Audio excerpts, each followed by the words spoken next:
Hello, guys. So today I want to talk to you all about pruning and why it's important that we must prune our own lives every so often.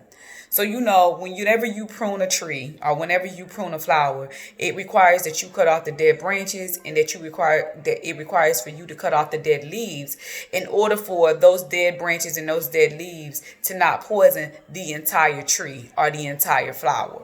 And so whenever we do that, it doesn't look good. A lot of times a tree will look like it's so, beautiful and it's so healthy and it's so right. And then once you get done pruning, it doesn't even sometimes look like a tree anymore. And you're okay as the gardener because you know that you must do that in order for that tree to grow to its fullest potential. Well, I want you to use that same concept when it comes to your life. Now, we know there is some people and there's some things that we should not be attached to or that we should not be entertaining. But because it looks good or it feels good to be attached to them or to be doing what it is that we're doing, we are refusing to cut it off, or we are refusing to to clip it away. Well, if we do not eventually clip away those bad habits, clip away those bad people, clip away, the bad attitudes and all of the other things that we need to take out of our lives or remove from our tree or our plant, then we're going to end up eventually becoming that, or it's going to end up coming to destroy us. So I want to go a little deeper today. So when I'm telling you about the reason why I'm telling you the importance of pruning, because I had to do it myself. A couple of years back, I was severely depressed. To everybody that was around me, they probably thought I was normal. Nothing was wrong. I still smiled the same. I still showed up where I need to show up. I still answered the phone when I need to answer the phone. I still was there for people the way they need me to be there. But when I would get by myself, that's when I was contemplating having those thoughts of committing suicide or driving my car off the bridge or taking a whole bunch of pills. I was contemplating so many depressive things because I was truly depressed in the inside, but on the outside, I looked completely fine. And the main reason why I believe that I was so depressed is because I was attached to people that I no longer should have been attached to. I was doing things that I had no business doing. And because I stayed connected to those people and I stayed committed to doing the wrong things, those things was killing me internally.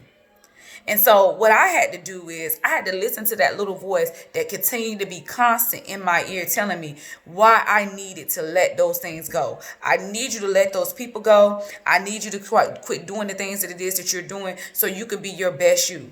And when I would think about what that voice was telling me that I need to give up, I thought like, oh my gosh, that's like majority of the people around me. You know what I'm saying? That's the things that I enjoy to do. How am I going to do this? You know what I'm saying? Somebody's going to be mad at me.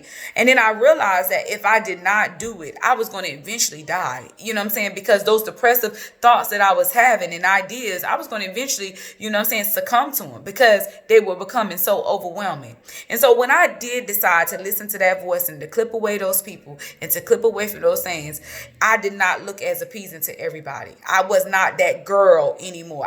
My house wasn't the house anymore for entertainment and stuff. And you know what? I had to be completely fine with that because after I finished going through the pruning stage, who I've become today, who I've become as a mother, as a wife, as a business owner, as a mentor, as a sister, as a daughter, as an aunt, as a friend, is much better than who I was a couple of years ago. And so even though that pruning season did not feel well, nor did it look well, nor did nor did it feel too good to have to cut off some people and some things, I knew that it was necessary. So today I challenge you to do the same thing. Don't be afraid to clip away and to step away and to cut certain people and to cut certain things out of your life so you could be your best you. Understand this, is that when you clip away those things, it may look like it's the healthiest thing and the best thing for you. But you just got to know that clipping away is going to allow you to be much bigger, much better, much happier than you have ever been. So don't be afraid to take the shears out today and to clip away those things and those people that is not supposed to be with you any longer, that is stunting your growth, that is keeping you depressed, that is keeping you angry, that's keeping you in a negative mindset, that's keeping you fat, that's keeping you unhappy. Clip away those things today and start being your best you. Until next time, Inspired by Shell.